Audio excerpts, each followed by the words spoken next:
The room is dark except for the glow of a phone. It is midnight, and the world outside has already gone to sleep, yet the screen refuses to close its eyes.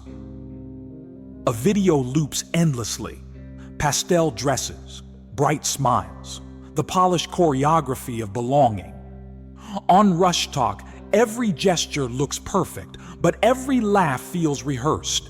In the frame, an envelope changes hands, glittering under the fluorescent light, fragile in its promise. It is only paper, yet it carries the weight of acceptance, the stamp of approval. The girls who receive it clutch it like oxygen, for tonight it means you are enough. The silence of the bedroom deepens. The viewer watches, but does not scroll past.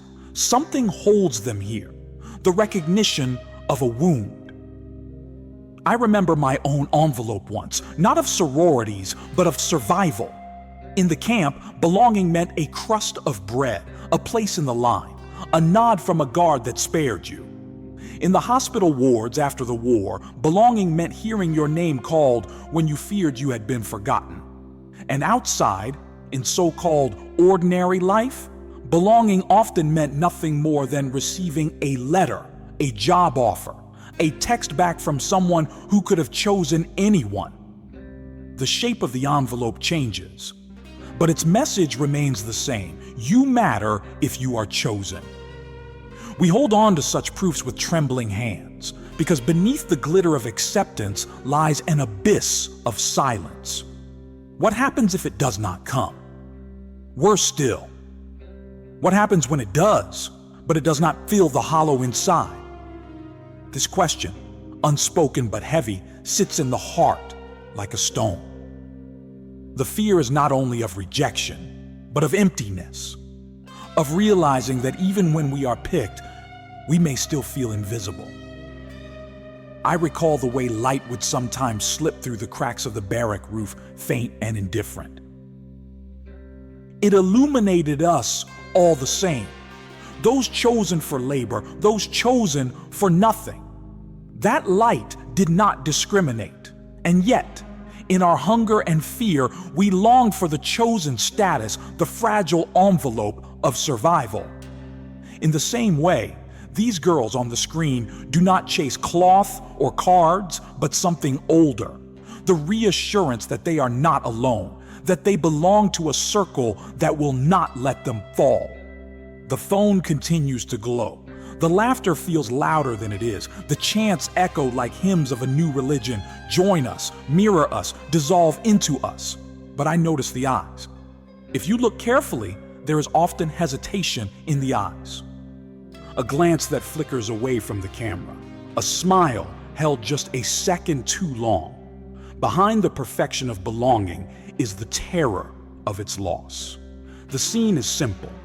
A young person in bed, scrolling. Yet it is also symbolic. Here in the quiet of midnight, the hunger of the soul plays out on a small glass stage. It is not just about Greek letters or chants or dances. It is about Maslow's old truth. Man is a wanting animal. And wanting, we believe, will end if only the envelope comes. But the wanting never ends. I have seen men cling to scraps of food, to hope of rescue, to letters that never arrived. Each time, believing that if this one desire were fulfilled, the emptiness would close. And each time, discovering that another hunger rose in its place. The phone is set down for a moment. The room falls into deeper silence. Outside, the world sleeps. Inside, a question lingers. If I am chosen, will it be enough? And beneath it, softer still, if I am not chosen, will I survive? The glitter of the envelope shines in memory, shimmering like a star too far to touch. It promises belonging, but belonging is fragile. The paper can tear, the glitter can fade. And yet, in the quiet ache of wanting, there is also a strange possibility. Perhaps the hunger itself is not an enemy, but a compass. The first segment ends here, with the envelope still unopened, still glittering, still heavy with promise. The wound is simple but unbearable. I crave belonging so badly that I shrink myself to fit. The endless videos confirm what the heart already knows. Dresses in pastel shades, girls rehearsing laughter, the great theater of acceptance. Everyone smiles as if they were born to be adored. Yet I can sense the tension hidden behind those smiles. The fear of becoming invisible, the quiet terror of being left outside the door. Belonging, it seems, is never gentle. It's always conditional. One must perform to be chosen. One must slip into a shape that pleases the gatekeepers. And if the mask falters, even for a moment, the curtain falls. I think of the days when survival itself was a performance. To move quickly enough not to anger a guard, to look humble enough not to be noticed, to appear useful enough not to be discarded. The currency was not beauty or charm, but labor and silence. Still, the logic was the same. Perform, and perhaps you are spared. Fail, and you vanish. It strikes me that in every generation, the conditions change, but the fear remains. The platform is different. The costumes shift, but the ache is identical. Choose me, or I am nothing. Scrolling through RushTok, one sees not community, but competition. Behind the bright chance, there is a shadow. The shadow is exclusion. The unspoken truth that belonging is never wide enough to hold everyone. For every glittering envelope handed out, there are dozens withheld. The camera does not linger on those faces, but the silence of their absence is louder than the cheers of those accepted. The contradiction is cruel. We call it sisterhood or brotherhood. We paint it as community. Yet in practice, it often demands the trimming of the self. Too strange, and you are out. Too quiet, and you are overlooked. Too authentic, and you are dismissed. The community asks you to dissolve yourself, to trade sharp edges for smooth conformity. Maslow once observed that most of us never climb beyond this rung of the ladder, not because we are incapable, but because the fear of exclusion chains us here. To stand at the door of belonging and not be invited in feels like death itself, and so we stop climbing. We accept the smaller self, the fitted mask, the quiet betrayal of who we are, all for the thin security of being picked. I know this feeling intimately. I have watched men cling to the approval of strangers, terrified of the loneliness that would come if they chose otherwise.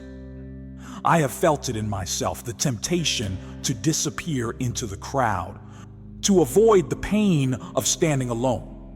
And yet, in this craving lies despair, because no amount of belonging can ever fill the abyss of a self-abandoned. The envelope arrives, the acceptance is granted, but the hollow remains. We look into the mirror and do not recognize the reflection. We hear the applause and still feel unseen. This is the contradiction at the heart of modern loneliness. We are surrounded by symbols of connection, yet the hunger grows sharper. We are chosen, but not known, included, but not loved. I remember watching a man collapse in silence, not because he was beaten or starved, but because he felt unseen. He whispered once, "If no one remembers me, then did I even exist?" His question has never left me. It lives now in every scroll, every curated post, every desperate audition for the gaze of others.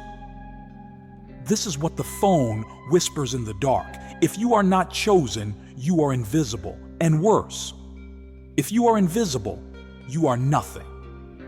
But even in the bleakest hours, I learned something.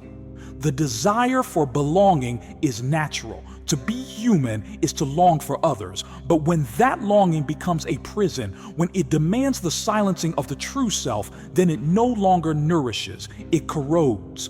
The struggle is not outside, it is within.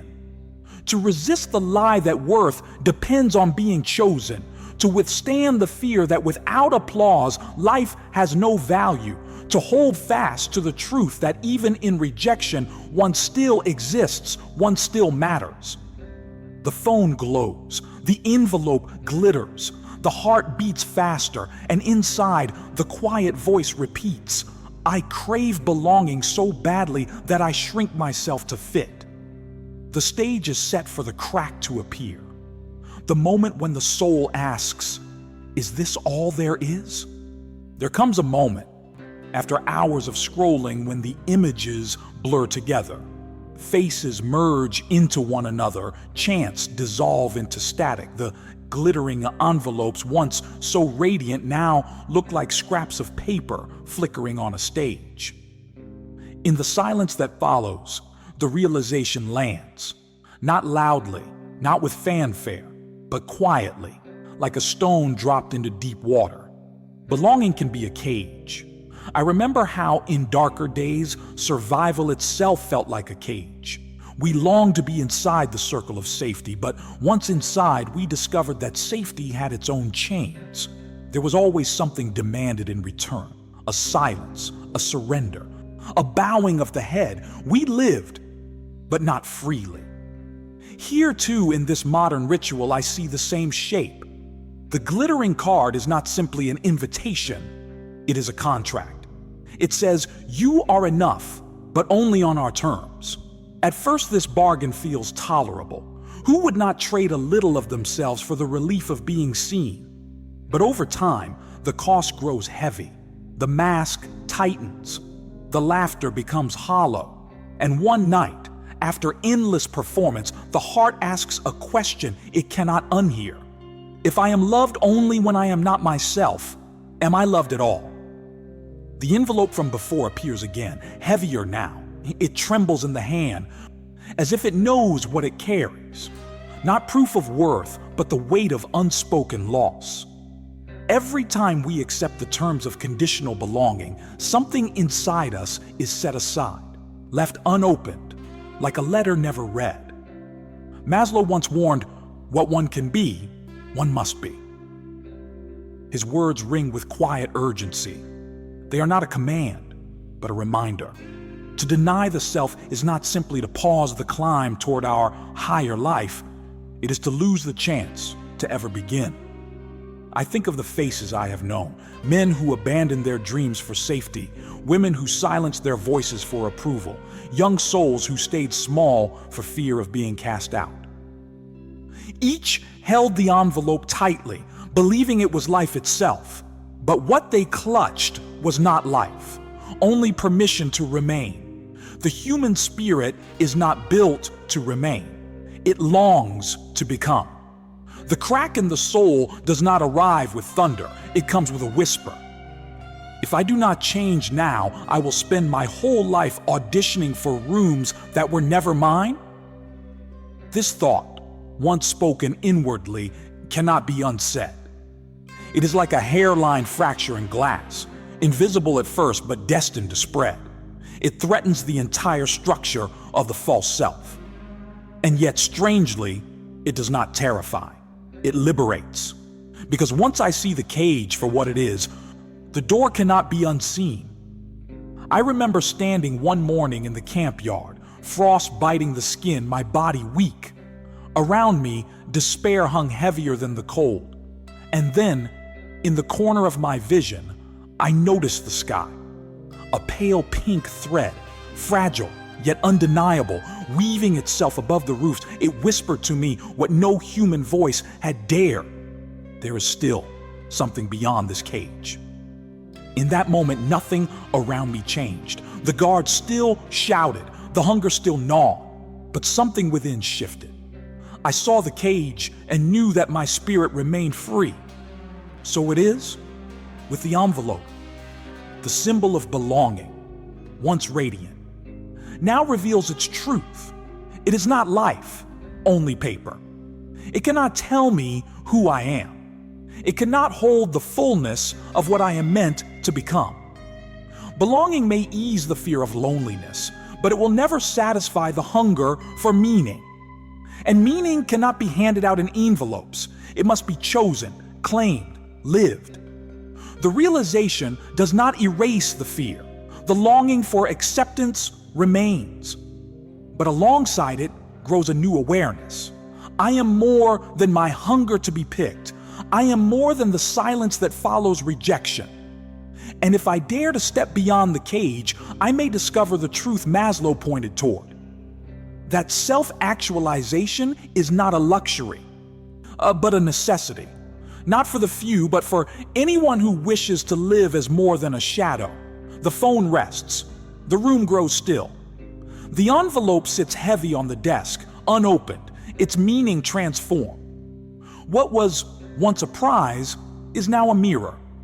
Reflecting back, a harder question: what if the real life begins only after I stop waiting to be chosen? And so the crack in the soul becomes a doorway. Quiet, fragile, but open. The turning of the soul is often subtle. It does not come with applause or banners or a sudden shout of triumph. It comes with a quiet rebellion.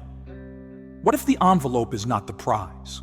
What if the act of writing my own name on paper, of claiming my own space without permission, is the first true gesture of freedom? I remember, in the worst of places, watching men take small acts of defiance. One shared his last crumb of bread, even though he too was starving. Another whispered encouragement to a dying friend, though his own voice trembled. These were not victories the world would notice. They were victories of the spirit. In those moments, they refused to be reduced to numbers, to roles, to cages. They lived as themselves, even in the shadow of death. And I learned then that meaning is not always a grand achievement. Sometimes it is nothing more than the decision to remain true to oneself in spite of the pressure to vanish into conformity. Even here, in this new digital square, I see those small rebellions taking shape. Girls posting videos where they unmask the glitter, confessing, "This is not real sisterhood." Young men walking away from hazing, saying, "This is not brotherhood." Creators admitting exhaustion and choosing slowness instead of spectacle. Each of these acts is a refusal to be caged by belonging. They are reminders that self-actualization is not loud but steady. Not the applause of the crowd, but the whisper of an authentic life. The envelope still glitters on the desk. It has not lost its power to tempt. But I no longer hold it as tightly. Instead, I imagine taking a blank one and in my own hand, writing my name across it. No test, no approval, no committee deciding if I am worthy. Just the simple declaration: I belong to myself first. Maslow called this self-actualization, not as a lofty ideal, but as a necessity. For what one can be, one must be. To refuse this is to betray the soul. I have known men who survived cruelty, but died inside because they abandoned themselves. And I have known others who endured the same cruelty, yet held onto a purpose, a vision of their loved one, a dream of finishing their work, a promise to tell the story. These men bore the same cold and hunger, but their spirit burned differently. They belong not to the system that caged them, but to the life within them, still unfinished. So too here. The one who clings only to the envelope may live in constant fear of losing it, but the one who chooses meaning, who writes their own name, will not be broken by rejection. This turn is not dramatic. It will not draw crowds, but it is decisive. To choose meaning over performance, to choose authenticity over applause, to choose becoming over belonging. Each act is small, but each carries eternity within it. I recall a morning when we were marched out, heads bent under orders, and yet for one moment I lifted my eyes to the mountains beyond the camp, snow-capped, untouchable, indifferent to our suffering. And I thought, they cannot take this view from me. They cannot take the freedom to stand in awe, even for 1 second. That was self-actualization in its simplest form. To find meaning, not in the envelope of survival handed down by another, but in the silent act of choosing how I would live that moment. The phone rests quietly now. The screen is black. But in the mind, something has shifted. The endless need to be chosen begins to loosen. The hunger is still there. Hunger never leaves. But it no longer rules. It is no longer the master. What if belonging is not the ceiling of life, but only the floor? What if beyond belonging lies becoming? The act of living the self one is called to be. The turn is quiet, but it is enough. It is rebellion in the most human sense, to say yes to life, not as others dictate, but as one chooses to live it. And so the climb resumes, higher than the fear of exclusion, toward the place Maslow hinted at. Not a pyramid of needs, but the summit of one's own becoming. Meaning is never abstract. It is always lived, or it is not real. If the realization of freedom remains only in thought, it dissolves. It must be practiced, even in the smallest acts of ordinary life. I have seen people endure the harshest trials not through speeches or theories, but through the simplest decisions. One man shared a smile despite his own despair. Another bent to help a weaker prisoner stand. These acts were not large, yet they carried infinite meaning. So too now. In this world of glowing screens and curated lives, meaning is carried in small choices. Take, for example, the act of silence. There is strength in stepping away from the forced laughter, the endless demand to perform. Choosing silence is not absence, it is presence. The presence of your own voice, heard at last without the noise of others. Or consider the act of writing. One honest line in a journal, spoken only to yourself, can be a form of rebellion. Against the pressure to curate and edit, against the demand to always appear fine. A private word of truth is more real than 1,000 posted images designed for approval. And then there is the choice of solitude. To decline the group text, to walk outside alone, to listen not to the crowd, but to the wind or to the sound of your own breathing. It may feel like loss, but it is actually return. A return to the self waiting patiently beneath all the auditions. The stage of RushTok dramatizes the wound, but the pattern repeats everywhere. At work, team culture can sometimes mean surrendering integrity for the sake of harmony. How often do we stay silent in a meeting, hiding our true thoughts because we fear being excluded? The envelope of belonging whispers, agree, and you are safe. But each silence costs a part of the self. In relationships, the same temptation arises. To be chosen can feel like the highest prize. So we hide the parts of ourselves that might risk rejection. We trade authenticity for companionship, but a love that demands disguise is no love at all. And on social media, the currency is constant validation.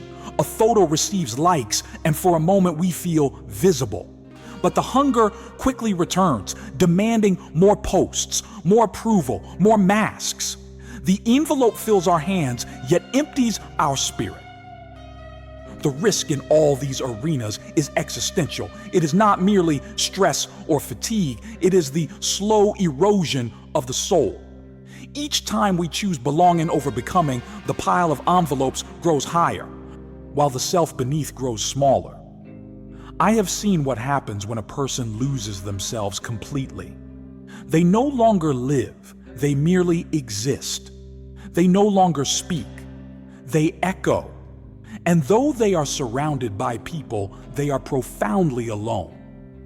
But there is another path, even in the smallest of choices, to rest without shame when the culture demands constant productivity. to speak one honest thought, even if it trembles. To close the app for one evening and allow the silence to breathe. To look into the mirror and say, I belong, even without applause.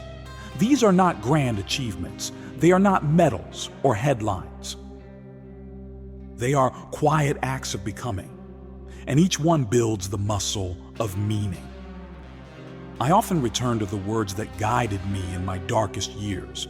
When we can no longer change the situation, we are challenged to change ourselves. Here too, the situation may not change. RushTok will continue. The hunger for belonging will not vanish.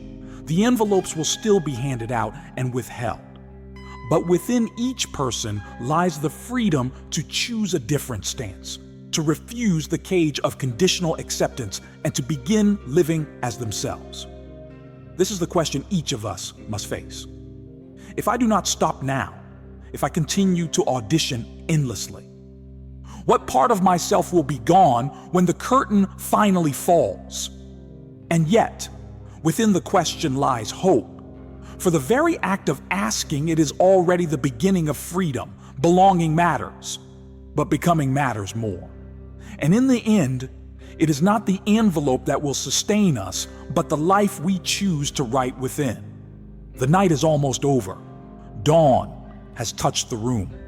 The envelope, once trembling in your hand, lies still upon the desk. For hours, it seemed to hold the power of life itself, the power to say you belong.